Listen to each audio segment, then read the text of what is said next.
Perkenalkan, nama saya Samuel Gurki. NIM saya 230405038. Kali ini saya akan membahas 3 materi yang berasal dari perkembangan peserta didik. Yang pertama ada konsep diri, yang kedua ada pengembangan kreativitas, yang ketiga adalah psikologi pendidikan. Nah, langsung saja kita mulai teman-teman. Konsep diri memiliki definisinya sendiri, yakni seorang individu yang membuat pandangan hidupnya untuk berusaha mengenal bagaimanakah pengenalan terhadap karakteristiknya diri sendiri dan juga bagaimanakah pola kehidupannya pada kehidupan sehari-hari. Nah teman-teman, konsep diri ini juga memiliki 5 aspek. Yang pertama adalah citra diri, yang kedua ideal diri, yang ketiga harga diri, yang keempat adalah peran diri, dan yang kelima adalah identitas diri. Dari kelima ini, seseorang dapat mengenal bagaimanakah karakteristiknya di kehidupan selanjutnya agar seseorang dapat menilai dirinya bahwa konsep diri ini sungguh penting dan juga sangat dibutuhkan bagi individual pada kehidupannya sehari-hari. Oke, selain 5 konsep pada konsep diri tadi, konsep diri juga memiliki 2 pandangan literatur yang tertera dalam materi konsep diri ini. Yang pertama adalah materi pandangan kognitif, yang kedua adalah pandangan afektif. Nah, pandangan kognitif adalah sebuah pandangan materi yang dimana berkaitan dengan 5 aspek tadi, yaitu yang berkaitan dengan citra diri. Nah, citra diri merupakan materi konsep diri yang berkaitan langsung dengan pusat pemikiran kita, yang dimana dia berhubungan langsung bagaimanakah diri kita atau pemikiran kita untuk melakukan sesuatu, seperti yang namanya tujuan hidup, daya tarik, dan juga bagaimanakah kesukaan kita terhadap sesuatu yang mengandalkan tentang pemikiran kita. Yang kedua adalah pandangan afektif. Pandangan afektif adalah salah satu materi yang berkaitan dengan harga diri, di mana materi ini berhubungan langsung teman-teman dengan perasaan. Nah, apakah saja hal yang berkaitan dengan perasaan, yaitu bagaimanakah kita dapat menerima diri kita, bagaimanakah kita dapat mencintai diri kita sendiri, bagaimanakah kita mendapatkan pujian ataupun berbagai media untuk mengekspresikan perasaan kita tersebut. Nah, lalu buat apa sih kita belajar konsep diri ini? Apa sajakah poin-poin penting? Lalu apakah manfaatnya? Sehingga betapa pentingnya kita mempelajari konsep diri tersebut. Nah, langsung saja. Yang pertama adalah memaksimalkan diri sendiri. Yang kedua adalah untuk memahami dan juga mengandalkan kemampuan kita untuk mencapai tujuan, yang memberikan tujuan konsep diri ini agar kita dapat sampai ke tujuan dengan baik. Yang ketiga adalah mencegah yang namanya overthink. Yang keempat adalah memberikan fisik kita ataupun rohani kita untuk menghadapi setiap masalah yang akan kita hadapi di kemudian hari atau di masa depan yang akan datang. Yang kelima adalah untuk mengukur sejauh manakah kemampuan kita dalam mengenali diri kita ataupun konsep diri kita masing-masing pada diri sendiri. Nah teman-teman, studi kasus yang berhubungan dengan konsep diri ini adalah saya mengambil satu contoh, yakni seorang broken home.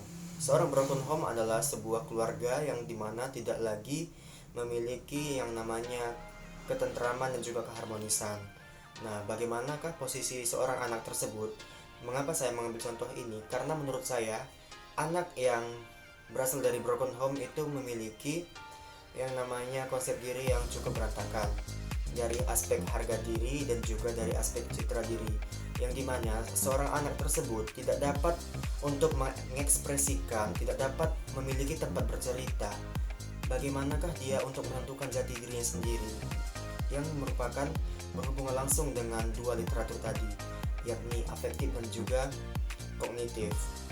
Studi kasus broken home ini sangat berpengaruh teman-teman terhadap konsep dirinya, karena dia tidak dapat lagi berekspresi dan juga membutuhkan seseorang yang benar-benar supporting dia agar kembali ke jalan yang benar untuk menghilangkan perasaan-perasaan yang kacau dalam pusat pikiran dan juga perasaannya. Nah, inilah studi kasus yang saya ambil untuk konsep diri. Pengembangan kreativitas. Pengembangan kreativitas adalah sebuah pelebaran individual untuk mempertajam bagaimanakah kemampuan dia dalam pemikiran, kepekaan, dan juga pengamatan yang dapat mengoptimalkan dan bertujuan untuk terjun langsung ke dalam kelompok sosial dan juga dalam kelompok lingkungan masyarakat. Kreativitas ini sangat penting karena kreativitas merupakan salah satu penemuan ide-ide baru dan juga pokok-pokok baru untuk mendukung yang namanya sebuah kemajuan. Nah, apa sajakah manfaatnya dalam menjadi seorang pengembangan kreativitas tersebut? Langsung saja kita bahas. Lalu apa sajakah aspek-aspek yang dapat mendukung kita menjadi seseorang yang dapat mengembangkan kreativitas, yang dapat memotivasi satu sama lain? Yang pertama adalah melibatkan sistem brainstorming. Yang kedua adalah menciptakan atau membuat lingkungan pendukung. Yang ketiga adalah memberikan motivasi atau mendapatkan motivasi. Yang keempat adalah melakukan kolaborasi dengan seseorang yang memiliki kreativitas sesama untuk terus meningkatkan agar kreativitas kita selalu menjadi lebih tinggi ataupun menjadi lebih baik lagi. Yang kelima adalah menciptakan ide-ide pokok-pokok yang baru. Nah, menurut studi kasus pada pengembangan kreativitas ini adalah banyak sekali anak-anak di zaman sekarang yang dimana dipaksa untuk membuat sebuah kreativitas namun di luar pada kemampuan, batasan kemampuan skillsnya tersebut. Nah, ini adalah salah satu permasalahan yang cukup penting karena teman-teman, setiap individu memiliki sebuah talenta dan juga bakatnya masing-masing, yang dimana anak A tidak dapat melakukan kreativitas B.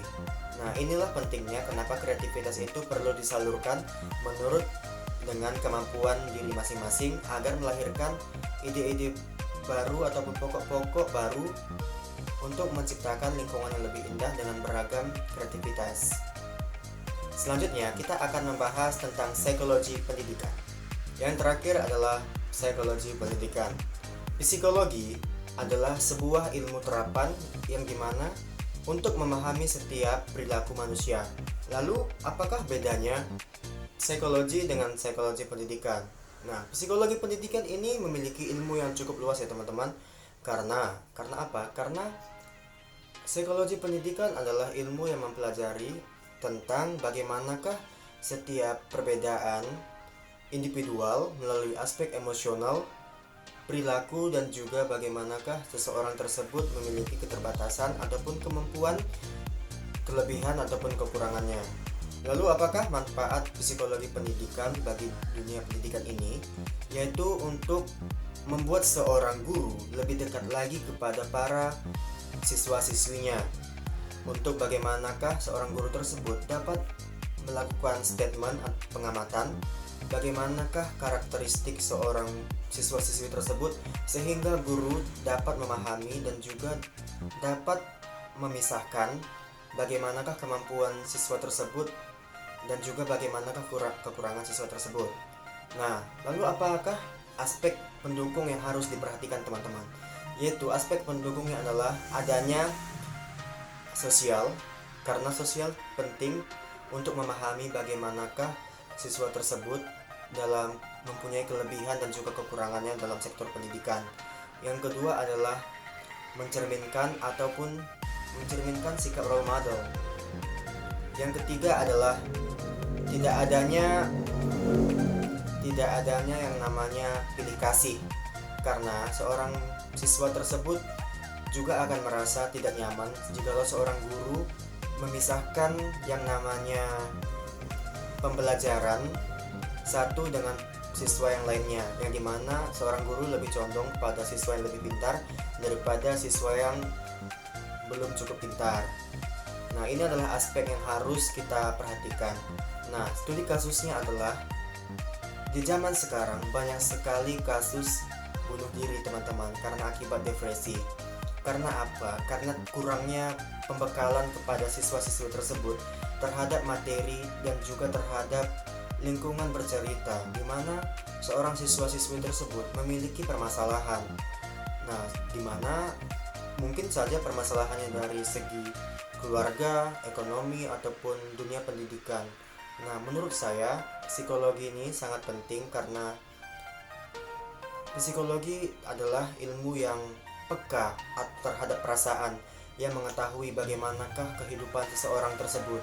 Nah, jadi kali ini teman-teman, untuk mengatasi masalah ini, kita sebagai guru seharusnya siap untuk menjadi guru yang berpedoman, role model, yang dicintai oleh banyak siswa-siswinya agar mencegah kejadian seperti tadi, yaitu depresi karena adanya perbedaan dalam dunia pendidikan dan juga tekanan pada dunia pendidikan.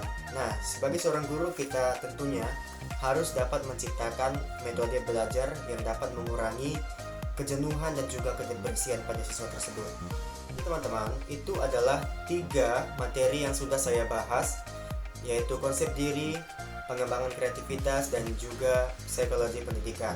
Nah, jikalau saya memiliki kesalahan kata ataupun pengucapan yang tidak jelas, saya mohon maaf. Saya akhiri dengan mengucapkan terima kasih.